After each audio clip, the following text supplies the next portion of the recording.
Welcome to episode 6 of Mimblewimble, the Harry Potter podcast. I'm Aishwarya. I'm Prashantini. We'll be rereading and discussing the Harry Potter books over the course of our run. Currently, we're reading Book 1, Harry Potter and the Philosopher's Stone. Today's episode is called Harry Meets Dumbledore. We'll cover Chapter 11, Quidditch, and Chapter 12, Mirror of Erised. Let's start with a summary.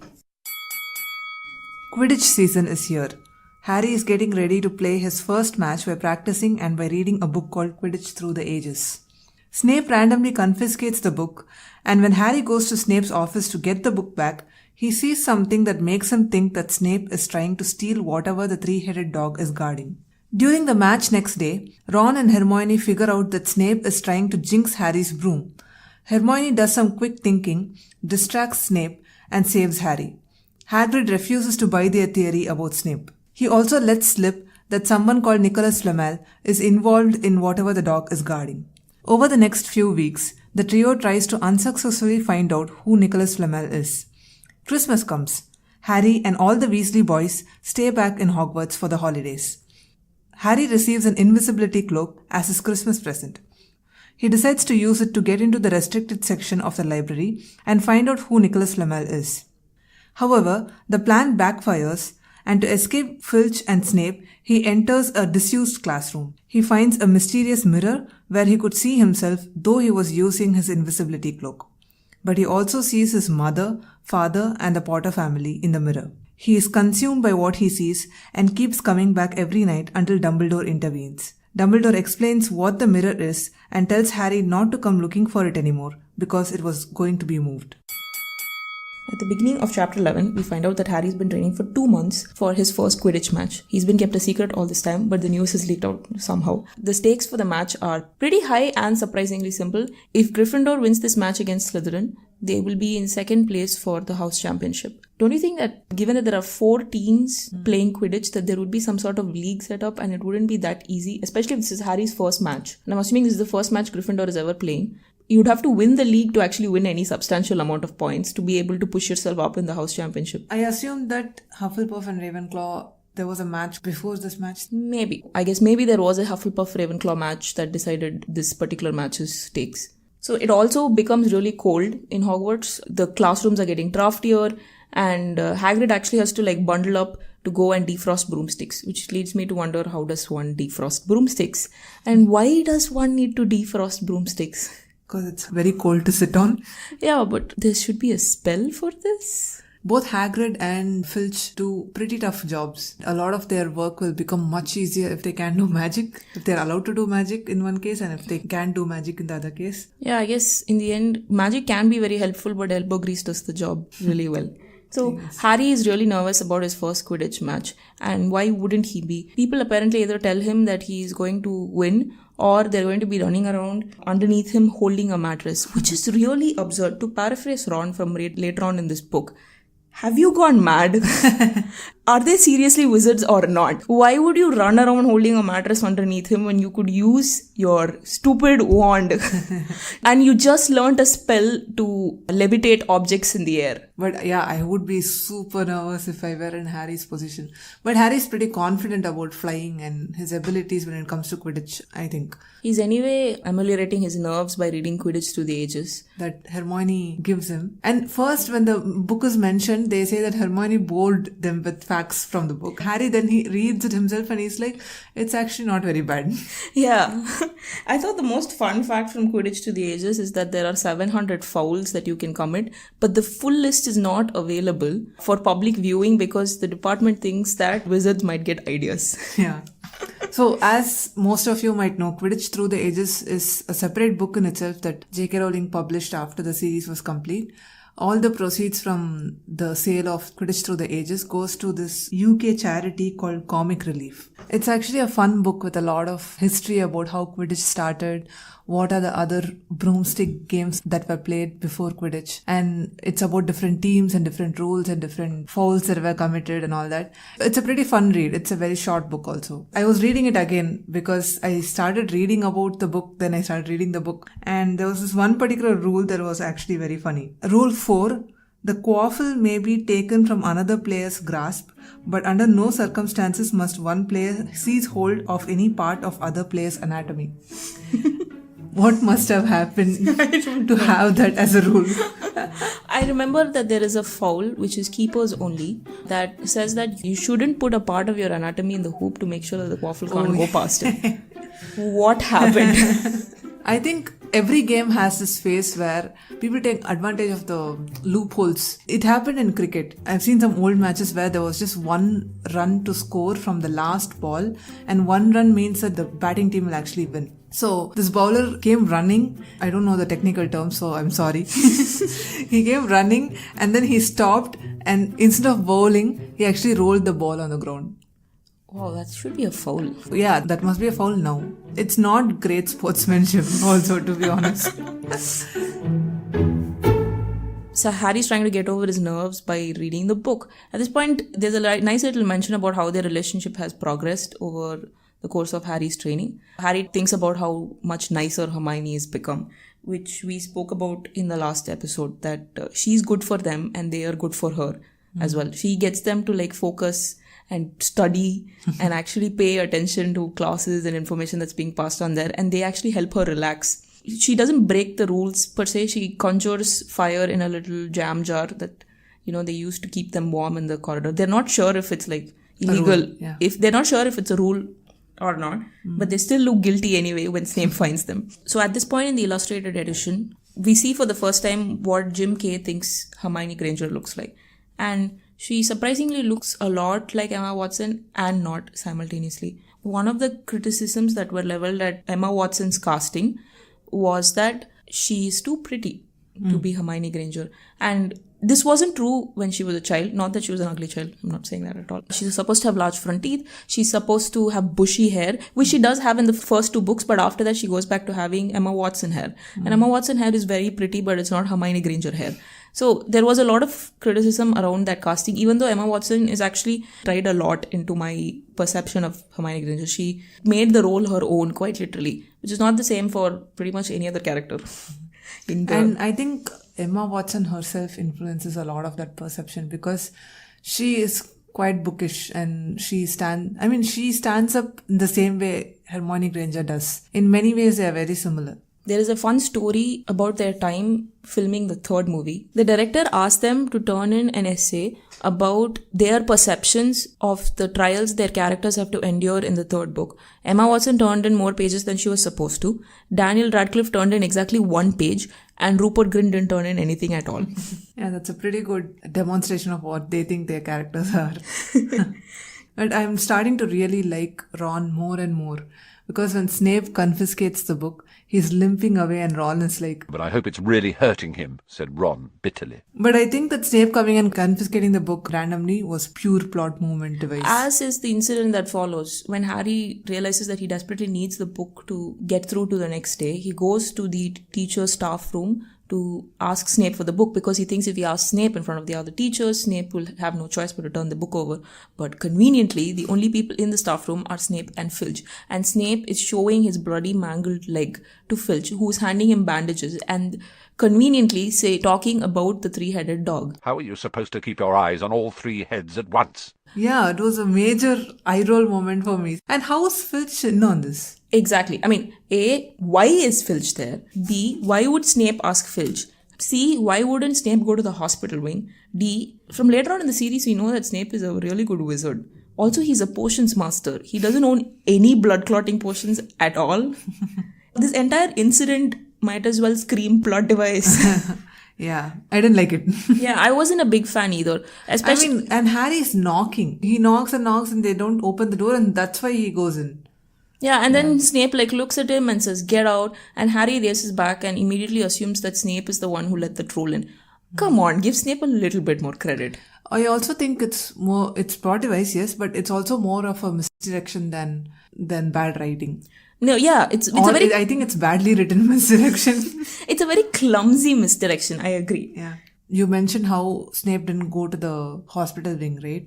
Maybe there are some wounds that just cannot be cured that easily by magic. This happens much later in the series also. There are at least 2 wounds that I can think of that cannot be cured at all. But we do find out that you might not be able to cure it completely, but they do have herbs that they use to at least relieve the pain a little bit.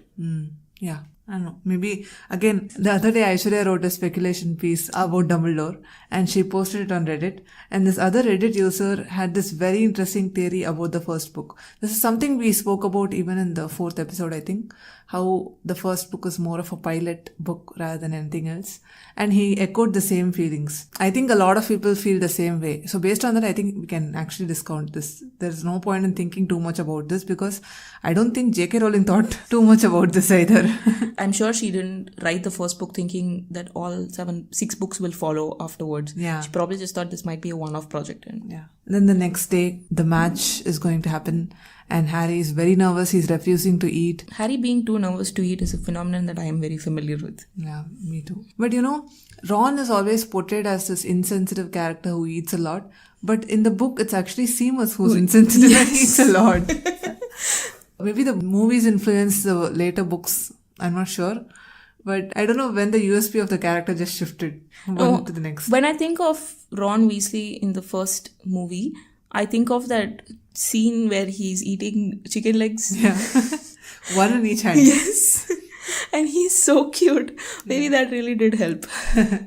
But there is a fair amount of mentions of him eating in the books. And he might be insensitive to other people, but he's never insensitive to Harry. True. He's usually insensitive to Hermione most of the times. But he's very perceptive of Harry's emotions. Yeah. How unfair. He's usually very aware. Like even when Harry's too nervous to eat, right? And Hermione's trying to get him to eat, you'll notice that it's only Hermione who's trying. Ron completely understands and isn't even attempting. Yeah, they do have a very sweet friendship now that I think of it. Even Harry is not very pushy about Ron. Even though he knows that Ron is doing something wrong, he's not afraid of Ron to get in the way. But he understands that Ron will eventually understand things instead of him pushing Ron to understand. Lecturing. Yeah. Yeah. And then they go to the pitch and Dean has come up with a Potter for President banner. Also, Potter for President? Exactly. They don't even have a presidential system. In the UK. I know. I don't get it. Maybe it's like a class president or I don't know. and they have head boys in the school. So shouldn't it be like Potter for head boy? I don't know. Potter for headmaster? Potter for captain. Makes more sense. Harry actually feels braver after seeing this, but I would be very embarrassed, honestly. Yeah. Because I wouldn't want any attention on me the first time I'm ever playing a Quidditch match. I wouldn't want any expectation. I know, I'd be really embarrassed if anybody called out that it was my first match also. What if I suck? What if I suck really badly? It's pretty cool that Quidditch is gender neutral, no? Yeah, it is. Even the first Quidditch match described in the book Quidditch Through the Ages is gender neutral. In the first ever reference to a Quidditch match, you don't get the name Quidditch or you don't get a lot of details. But after a century, there's this random guy who wrote to his cousin talking about something called Quidditch with a K. And he talks about how his wife was sick with dragonpox. She couldn't play catcher, which is, I guess, equivalent to chaser. So even then, it was gender neutral. And we know from the descriptions in Quidditch Through the Ages that there are teams that are entirely composed of just women. And it's not because it is a segregated sport, but because they choose to have teams which are just full of women. Yeah. But see, this is what I see that in a lot of J.K. Rowling's work, there's a very mixed signal of what she thinks feminism is. First, we see that it's a boy-girl sport. But the very next scene described, Lee Jordan talks about how Angelina Johnson is a good player, but also a very good-looking player. And the quaffle is taken immediately by Angelina Johnson of Gryffindor. What an excellent chaser that girl is, and rather attractive too. But that's not J.K. Rowling's intention. That's Lee Jordan's voice. But do you think that's sexist? No. Because the book is written in a style where it is Harry narrating to us. Like it is Harry thinking this. Harry looks at people and tells us his perceptions. But if it had been written in a completely removed perspective, like it's the author looking on, and it just said there were 3 players alongside Harry. One of them was talented but good looking or something like that, I would think that's sexist. But here, because we are always seeing it through a character's eyes, it doesn't feel sexist. Before the Quidditch match begins, Wood gathers the entire team together and gives them the same speech that he has apparently been giving for years on end. A speech that all of the team members have memorized and can repeat word for word, one after another, which they proceed to do so. And it's not just Fred and George. I think Katie also joins in. Yeah. It's very sad that he's not changing his speech. It's really funny that he ends his speech with "or else." Like, he tries to be like really strict and threatening, but everybody's like, yeah, whatever. And they just like take off to the pitch. Have you been in a group sport? Never. Well, I have been, usually on the losing team. I was trying to remember if we had any of such pep talks. I can't think of any. I don't think we had the maturity to do something like that. Well, recently I've been playing Ultimate Frisbee, and an Ultimate Frisbee match involves a lot of substitutions. So every time there's like a new set of people together, there's not a pep talk, but it's more of a you're doing this kind of feeling only. Definitely not a pep talk. Yes. So I have no idea what you're talking about. They already know who's the chaser, who's the seeker. I got reminded of one other rule in Quidditch. Apparently there are no substitutes. Like, if a player is injured, that's all, you play without the player. That is really interesting considering that there is a line about reserves in the book. So what are the reserves there for? No, reserves are when, let's say Katie Bell is sick and she cannot join the match at all. Then the reserve comes in. Okay, so they play to pretty much the death of all of them. Yeah, because this is mainly because the bludger is involved. I think the bludger's main job is to take a player out. There is no point in taking someone out if you're going to substitute them. Fair enough. So they start playing the match, and the match's commentator is Lee Jordan, a friend of Fred and George. He is a delightful commentator, not my most favorite in the series. My most favorite in the series won't show up for another 3 books. But his commentary is very funny. He's clearly a Gryffindor, and no matter how hard he tries, he gets really biased sometimes. The really funny part is that Professor McGonagall is sitting right next to him, even as he comments on the match, and keeps intervening every time she thinks that he's too biased or is saying absurd things. So it makes for a really fun match. I wish all commentary was like this. I would probably watch more sports if they were. Actually, when the commentary gets really serious, Stephen Fry does a great job. Slytherin in possession, Flint with the quaffle, passes Spinnet, passes Bell, hit hard in the face by a bludger, hope it broke his nose, only joking, Professor. Slytherin score! Oh no! If it had been a straightforward sentence-by-sentence description, I think it would have been rather boring, but having Jordan take over the narration made it more interesting. Yeah, true. Harry actually doesn't get involved in the game until like a few minutes in. Narration focuses on Harry only after the first goal. Until then, it's about how the team is playing, what Fred and George are doing, and what the Slytherin captain, Marcus Flint, is doing and all that. Yeah, that's because Harry's game plan is to stay out of reach, hovering over the game and just looking for the snitch, which I think he does a pretty bad job of initially, because the first person to spot the snitch is Lee Jordan. And it's not Harry or the Slytherin seeker. So when Lee Jordan spots the snitch near Adrian Pusey's ear, Adrian Pusey himself doesn't see it because he's stupidly looking over his other shoulder. Harry immediately reacts and races to catch the snitch, except Flint fouls him. So this foul is actually called blatching, flying with intent to collide.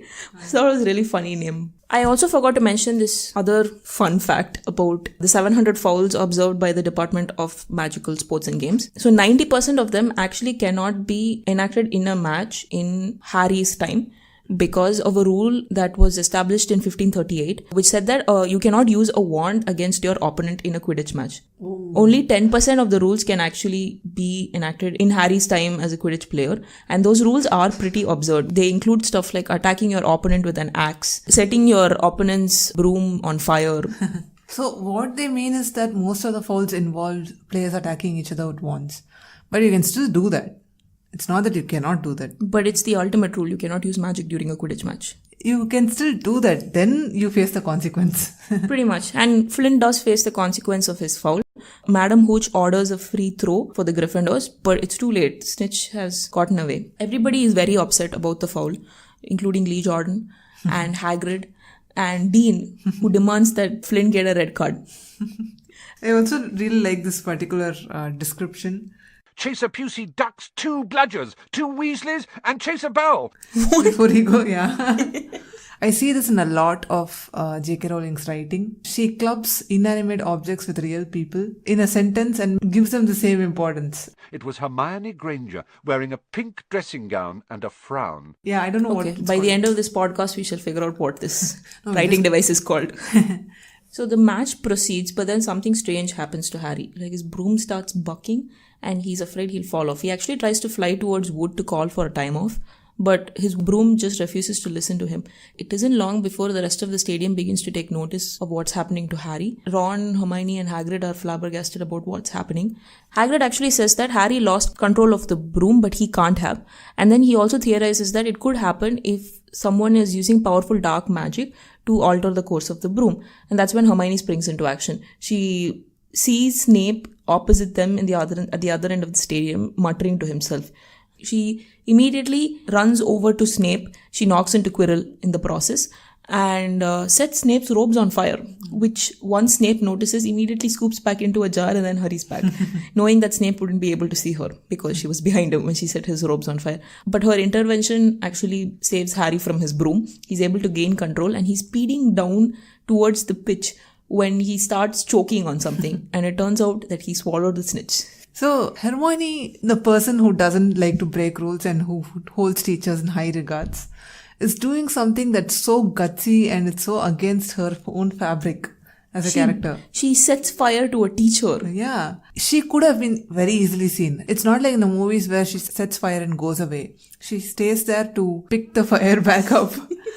Distracting any teacher is dangerous. Distracting Snape, I mean, she must have really believed that Snape is doing something really bad for her to throw caution to the wind like that. She does mention that Snape doesn't look away from Harry's broom the whole time and that jinxes require you to maintain eye contact while you're performing them, which I think must have just cemented her suspicions that Snape was doing something fishy. And looks like she was partly right because the minute she sets fire to Snape's robes, he yelps and turns around. Harry's broom is fine. And they win the match because Harry swallowed the snitch, nearly swallowed the snitch. And when this whole hoopla was happening with Harry hanging off from his broom, Marcus Flint scores 5 times with nobody's noticing. And it's so cheap and funny. Yeah, I agree. In the movies, actually, the score is kept by Lee Jordan. Clearly not in the books, because if he's scoring with no one noticing, that means there is an automatic scorekeeping mechanism. Yeah, I guess there is. I love Flint's objections. He didn't catch it. He nearly swallowed it, so it doesn't count.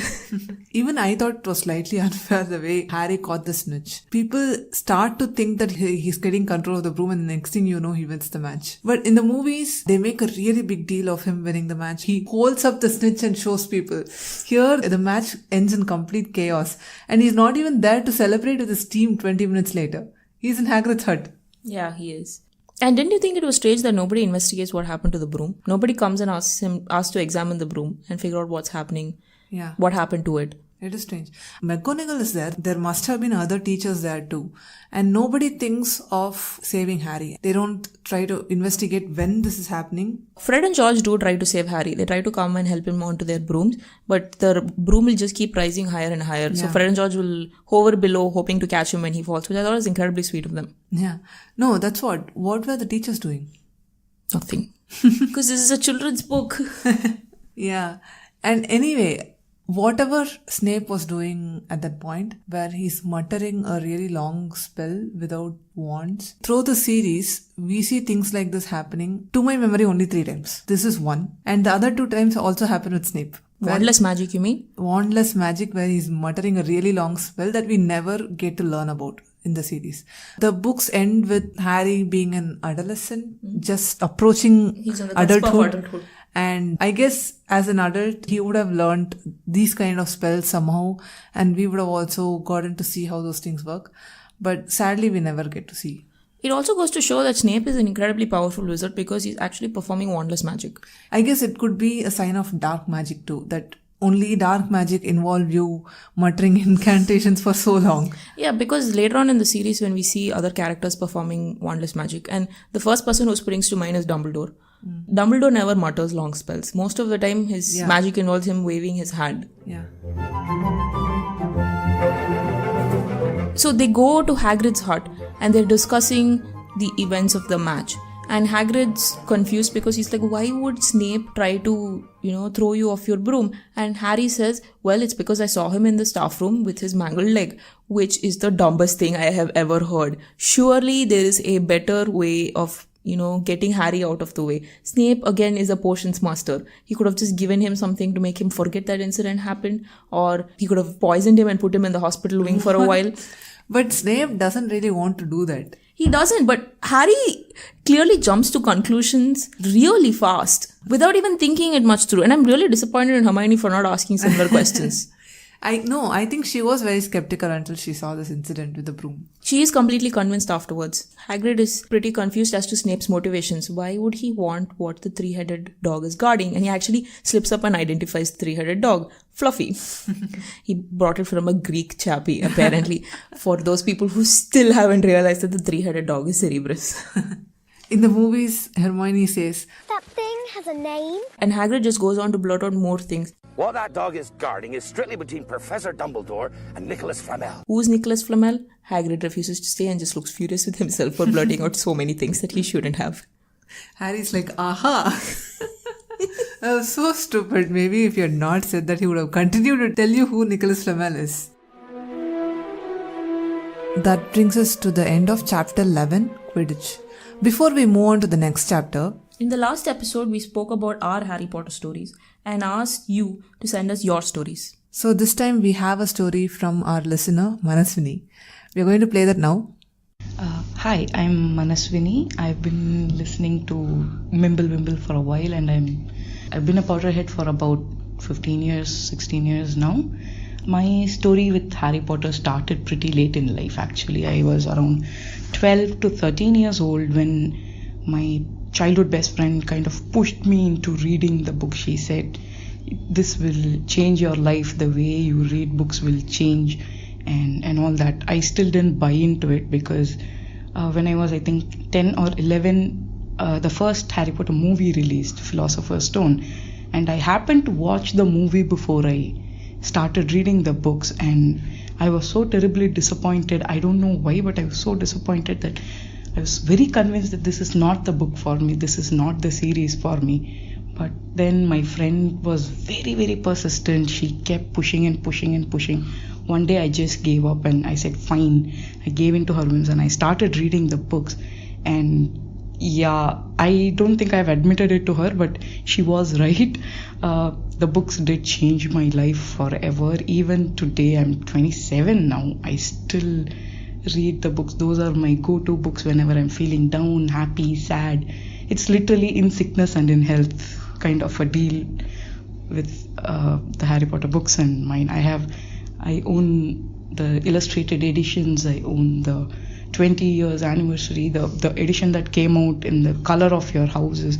I was so mad that I went ahead and bought all of them. I still have my eye on the box set, which costs about 13,000 bucks in INR. I'm hoping to save that as a reward for something if I achieve something big, but it's childish. But yeah, so that's my story with Harry Potter. That's how it started, and it's probably going to stay with me for the rest of my life. That's a pretty nice story. So if you would like to share your story with us, just record yourself on your phone and send the recording to mimblewimblepodcast@gmail.com. Yeah, we're always happy to hear new stories, and I'm sure our listeners are too. Chapter 12, The Mirror of Erised. Before we begin talking about the chapter itself, as I've mentioned in the previous episodes, I'm reading the illustrated edition of Harry Potter and the Philosopher's Stone with illustrations by Jim Kay. And every chapter has a header illustration, which is sometimes about the events of the chapter itself, but a lot of times just random art featuring the Hogwarts castle. For this particular chapter, the flying pig makes another appearance. Oh. Yeah, it's cold, snowed, and the flying pig looks like it's vomiting an icicle on the roof. What? Yeah, there's an icicle that's hanging just below its mouth, and it looks like it's vomiting an icicle. There's a storm, because of which only a few owls manage to battle their way through the stormy sky, and Hagrid has to nurse them to help before he sends them back out. Yeah, Malfoy is really upset that Harry won the last match. So he first tries to make fun of Harry. He had tried to get everyone laughing at how a wide-mouthed tree frog would be replacing Harry as Seeker next. Which is the unfunniest thing I have ever heard. Yeah, clearly everybody finds it unfunny, and then which is why he moves on to attacking Harry not having a family. He's actually pretty bad at this trash talking right now, at least when it comes to Harry, because he doesn't know yet what Harry's weaknesses are. Whereas when it comes to Ron Weasley, his parents have brought him up well in that sense. They have told him so many things about the Weasleys that he is able to attack him in the best way that will hurt him. Which he does devastating effect when Harry and Ron find that the corridor is taken up by Hagrid and a giant 12-foot Christmas tree. Ron offers to help Hagrid with the tree, which is the funniest thing I've ever heard because Ron is a 11-year-old boy and the tree is a 12-foot Christmas tree. Ron sticks his head between the branches of the tree to ask Hagrid that. And Hagrid ends up being witness to Malfoy attacking Ron about his parents. Snape comes along to take points from Ron, which is when we find out that Ron is also staying for Christmas with Harry. Do you think Ron stayed back for Harry? I think the whole Weasley family stayed back for Harry. They say that the Weasley family is going off to Romania to visit Charlie, but... Knowing the Weasley family, this is perfectly possible. Yeah. I guess they could have invited him too, but they would have been like, okay, we always wanted to visit Romania. Maybe you can stay with your friend this time. Yeah. So they're using all their free time to go to the library and read about Nicolas Flamel. Harry also talks about how they've looked in a great deal of books like notable names of the century and great visiting discoveries of our time. And Hermione asks that Harry and Ron continue looking over the holidays as well. To which Ron replies, why don't you ask your parents when you're going home? And Hermione says that's a great idea, they're dentists. Which brings me to the question, why doesn't Ron ask his parents? I was thinking about the same thing. I think Ron's parents will know that he's up to something and they'll inform his teachers. Whereas Hermione's parents are literally safe because they are not as controlling as Ron's parents. Also, Hermione is such a nerd that it's completely possible she wants to know for some non-mischievous reason. Yeah, exactly. Do normal libraries have restricted sections? Yes. I've actually never seen them. If you have rare books, out-of-print copies, they're all in the restricted section. Interesting. I have actually been to libraries where if it's a really old manuscript that's falling apart, they don't even show you the real book, they'll only show you photocopies. And there are libraries whose entire purpose is to preserve rare book. The older a book it is, the more likely that it was written on something that is bound to disintegrate the minute you pick it up. You'll have to wear gloves to even touch the photocopy of it. But it's not about preservation here. It's more like the book handles subjects that are very sensitive, and that is why they are placed in the restricted section. I wonder if children's library have some things like that. No. Strange. But we get introduced to Madame Pince because Harry's like, maybe there's something about Nicolas Flamel in the restricted section. And I think his guilt must have been showing in his face because children are not allowed to enter restricted section unless no one is allowed to enter the restricted section unless they have a pass from the teachers. From the teachers. Madame Pince comes and shoos them away. We get to know more about Madame Pince in the later chapters. Interestingly, when I was reading Quidditch Through the Ages, I saw that Dumbledore wrote the foreword for it, and he talks about how hard it was to get the book away from Madame Pince in order for them to be able to publish this book and give it to Muggles. In the foreword, he says, although I have removed the usual library book spells from this volume, I cannot promise that every trace has gone. Madame Pince has been known to add unusual jinxes to the books in her care. I myself doodled absent-mindedly on a copy of Theories of Transubstantial Transfiguration last year, and next moment found the book beating me fiercely around the head. Please be careful how you treat this book. I would honestly love that. Yeah. One of the reasons I don't like lending out books that I treasure is that people are not very good caretakers, especially of books. No, I guess people are good caretakers of things they value.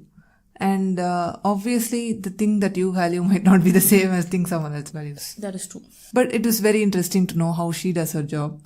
Unlike Filch or Hagrid, she has the ability to do magic, and she's not afraid to use them to protect the books. Yeah, it's pretty cool that she does that. So despite Hermione making them promise that they would continue to research over the holidays, the minute everybody leaves for the holidays, Harry and Ron completely slack off. They find out that the common room being emptier than usual is completely to their advantage because they get all the good armchairs by fire. And they start playing wizard chess, which Ron is very good at. I find the idea of wizard chess very exciting. Not Quidditch. Wizard chess is a game that I want to play.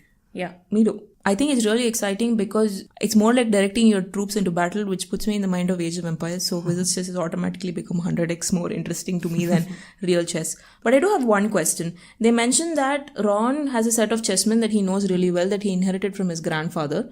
Harry plays with chessmen that he got from Seamus. Yeah. So wizard's chess comes with only like one set of chessmen. I had the same question. I'm not sure. Then where does the board come from? I don't know. I love that Harry's chessmen don't trust him because he's not a very good player, so they keep shouting out advice to him like, Don't send me there. Can't you see his knight?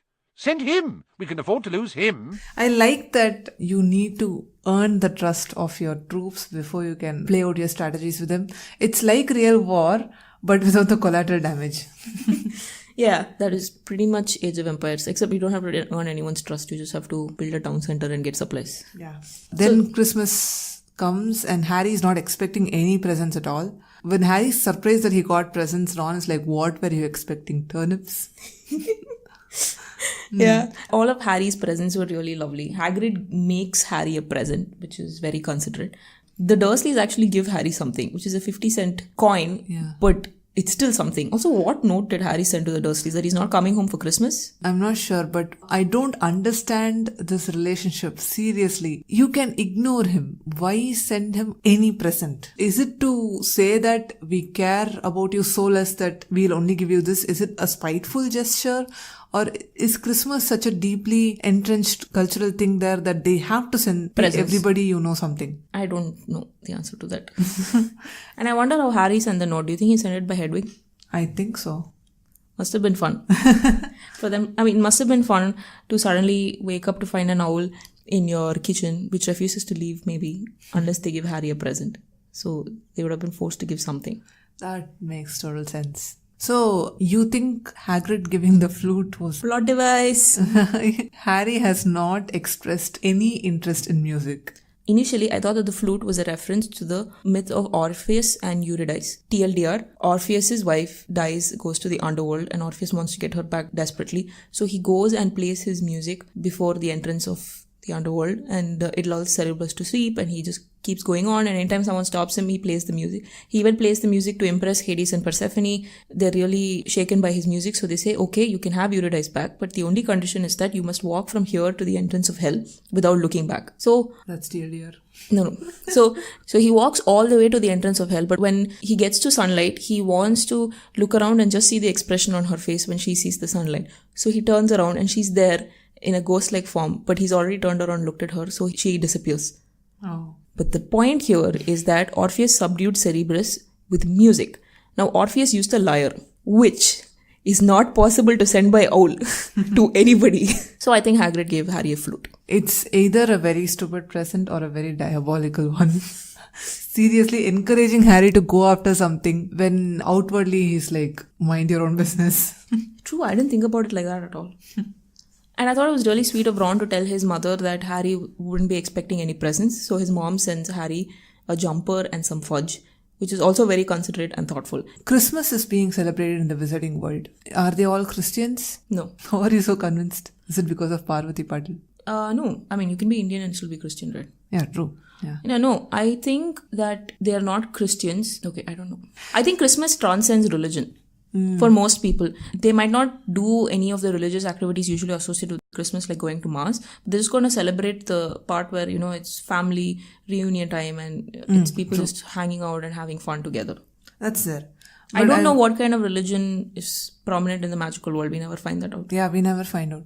But there are many, many books exploring the religious undertones of Harry Potter or the paganist undertones of Harry Potter. Both are there. It's very interesting that many Christians were against this book because of its pagan rituals. And many Christians were for this book because it's almost a faithful retelling of the Bible, according to some of them. I feel like I should read these books to figure out how it's a faithful retelling of the Bible. Yeah, I don't get that. But actually, J.K. Rowling, after the series got over, she has said that she is a practicing Christian and she did not want to reveal that or talk about it too much because if they know about her faith, intelligent readers might be able to guess what happens in Harry Potter. Okay, it's an interpretation of the Bible.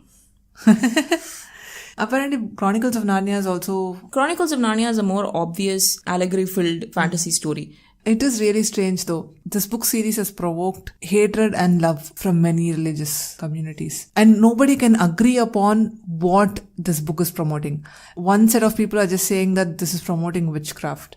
I honestly don't know what that means. It's not real. So what is she trying to promote here? One set of people are like, it's all Christian values. Other people, like me, just take it at its face value, which is it's just an excellent story. But J.K. Rowling has also maintained that the wizarding community itself depicted in Hogwarts is multi-faith. But like you said, it makes sense that they are celebrating Christmas even though they are not practicing Christians, because it's a cultural thing more than a religious thing. More about the food rather than anything else. The food and the sweaters that Mrs. Weasley sends out every year. I think she gets revenge for Fred and George playing that joke on her earlier in the year by sending them sweaters with their initials on it, which they switch and wear and call themselves Gred and Forge. Yeah. And they think that Harry's sweater is better because She obviously makes more of an effort if you're not family. seriously, there's not enough Fred and George. I agree.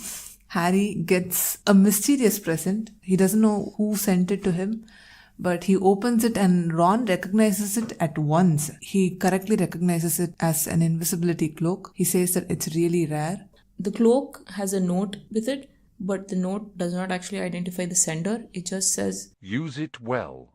A very Merry Christmas to you. And then that's when Fred and George come in and he doesn't have an opportunity to think about this too much. They go to the feast and it's food everywhere. After a very good lunch, Harry comes back and he loses spectacularly to Ron in Wizard's Chess. And that phrase is always stuck with me. Losing being described as spectacular is very peculiar. I play chess now and then, and whenever I lose or whenever I lose in a way that's dumb, I think about this phrase.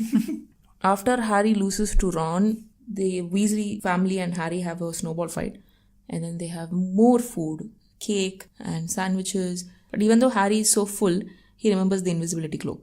And even though he is so full of turkey and cake, he is curious enough to actually put on the cloak and venture out into Hogwarts. That's because, as said in the book, he realizes that the whole of Hogwarts is open to him right now and nobody can catch him.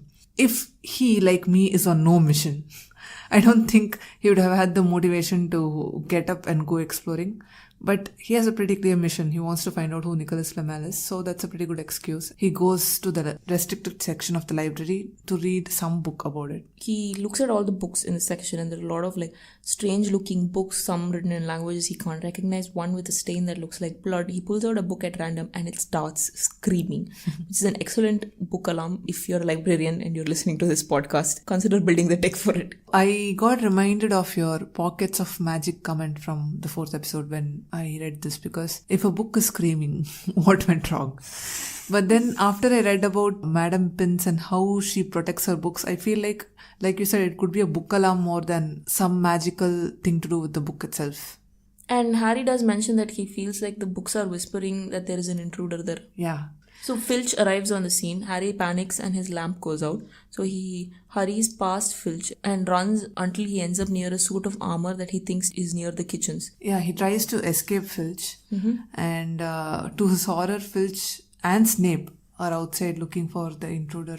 To escape them, he goes into this disused classroom. And there, he sees the mirror. The Mirror of Erised. I thought it was they were made up words on top of the mirror, or maybe they were Latin or something, but I was really flabbergasted to realize that they're just in reverse. Yeah. Stephen Fry actually had to pronounce all those words in the way it is. I guess there's no other way around it, but he was pretty good. He made it sound like a real language. Erised, stra eru, oit ube, kafru oit onwosi. Words being in reverse reminded me of Jabberwocky from Alice in Wonderland, which is a poem which is written in reverse English. So she has to hold it up to a mirror and read it in the mirror. Harry walks up to the mirror and sees a bunch of people behind him, which immediately freaks him out, as it should.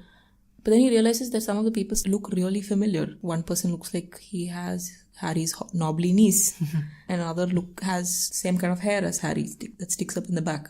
And the lady right next to him has the same eyes. And Harry realizes that he's looking at his family for the first ever time. There's this description there of Harry feeling half joy and half terrible sadness, which reminded me of this essay that you read about Harry Potter being great literature. Yeah, about how his affinity towards family trumps everything else. Yeah, even I got reminded of that.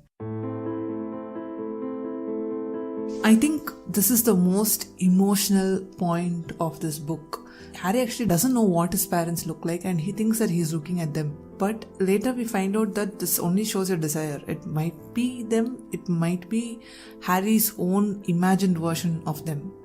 So that makes it even sadder. The way this chapter, this particular segment is described, the words used just make it amazing. He stares hungrily back at the mirror. I felt so sad for him.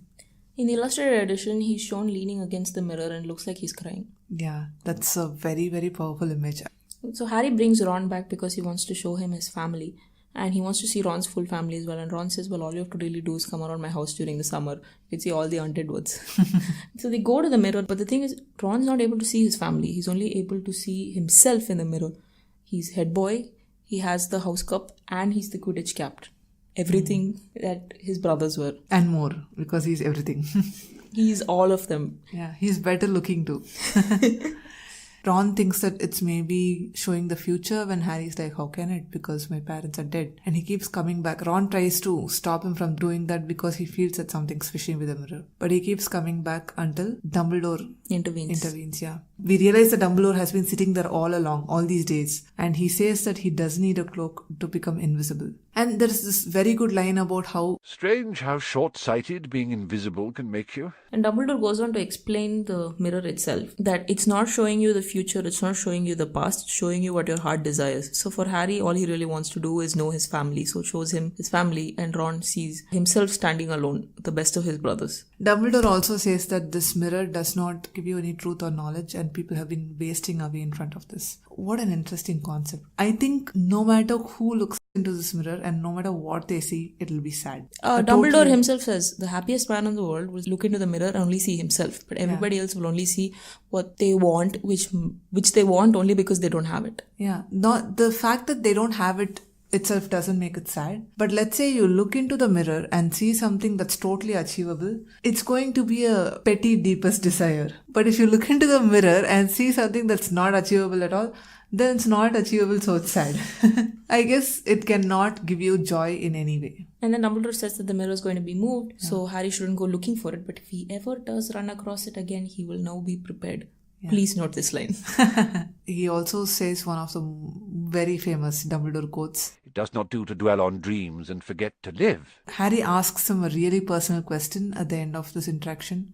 He asks him what he sees. And Dumbledore says that he sees himself with a pair of socks because people insist on giving him books. Long ago, I read a fan fiction about Mirror of Erised. I don't read fan fictions at all. For some reason, I read about this. It's about different characters looking into the Mirror of Erised, and it's a story about what each one would find. I don't remember anybody else's story, but there's one story that stuck with me. It's about George Weasley. And I cannot talk about it right now because it has a lot of spoilers. But if you know the story pretty well, then we'll post the link on the website and you can take a look. I just checked it out yesterday and it's still live. And I remember parts of the story so well. It had such a deep impact on me that none of the fan fictions have. So the Harry Potter series itself gets intensely emotional now and then. So it's like the frog being boiled to death slowly. You don't get a particular tipping point for a character where you're like, okay, this character is good, I'm going to start rooting for this character. You just start understanding and empathizing with the character over a period of time. And suddenly when something emotional is happening to them, that's when you realize that you like that character so much. This was the tipping point for me for Harry Potter, the boy. Usually the story is what amazes me. I don't usually care about the Harry Potter, the boy itself. But when we started this podcast and started talking about the first chapter and the abuse he faces and all that, that's when I started really caring about him. And this particular episode sealed it. I felt really sad. This must have been the 100th time I've read this, but I was almost close to tears at the end of this one. I kind of get what you mean. I've always really liked Hermione, but not in a Hermione is my favorite, I am rooting for her kind of way, but there's a pleasant preference for Hermione, that when Hermione is there, everything seems better for me, which might be the reason I don't particularly enjoy some books where Hermione doesn't play a prominent role. But it was while we were reading the chapters for this podcast that I began to realize just how much I really like Hermione. Like, she has her flaws, but she is the most interesting character of the series to me now. That brings us to the end of today's episode. If you'd like to discuss this episode, drop us a comment on our website, mimblewimble.in. You can also follow us on Facebook, Twitter, Instagram, and Tumblr. In the next episode, we'll be talking about the events leading up to Harry getting detention. That's right at the beginning of Chapter 15, The Forbidden Forest. Thank you for listening. Until then, We're not stupid. We know we're called Gred and Forge.